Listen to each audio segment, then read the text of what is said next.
You write in Manufacturing Consent that it's the primary function of the mass media in the United States to mobilize public support for the special interests that dominate the government and the private sector. What are those interests?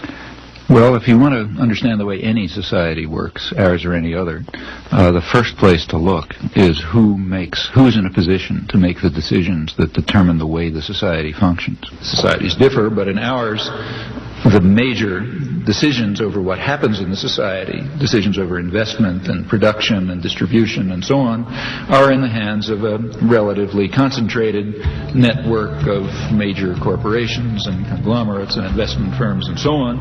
They are also the ones who staff the major executive positions in the government, and they're the ones who own the media, and they're the ones who have to be in a position to make the decisions. They have an overwhelmingly dominant role in the way life happens, what's done in the society. Within the economic system, by law and in principle, they dominate. The control over resources and the need to satisfy their interests imposes very sharp constraints on the political system and the ideological system. When we talk about manufacturing of consent, whose consent is being manufactured? To start with, there are two different groups. We can get into more detail, but at the first level of approximation, there's two targets for propaganda. One is what's sometimes called the political class. There's maybe 20% of the population which is relatively educated, more or less articulate. They play some kind of role in decision making. They're supposed to sort of participate in social life, either as managers or cultural managers, like, say, teachers and writers and so on. They're supposed to vote.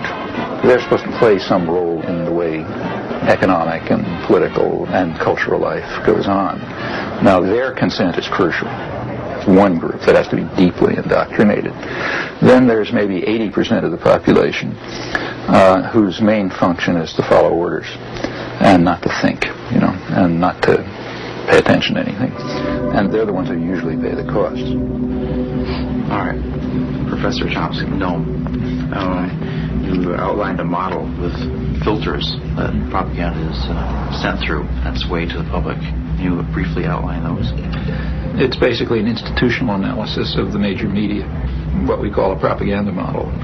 We're talking primarily about the national media, those media that sort of set a general agenda that others more or less adhere to the extent that they even pay much attention to national or international affairs.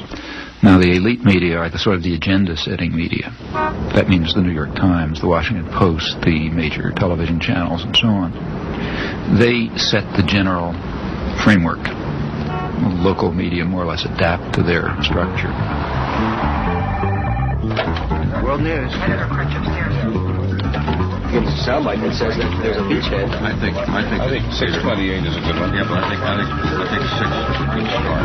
This is the operative soundbite for us. He's ours. He's late us on time. We've got a minute for all the time, so that's... I love this soundbite. Okay.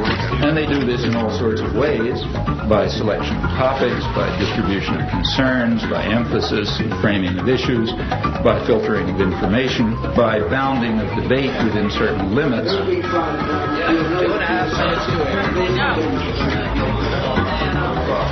45 seconds. They determine, they select, they shape, they control, they restrict in order to serve the interests of dominant elite groups in society. There is an unusual amount of attention focused today on the 5 nations of Central America.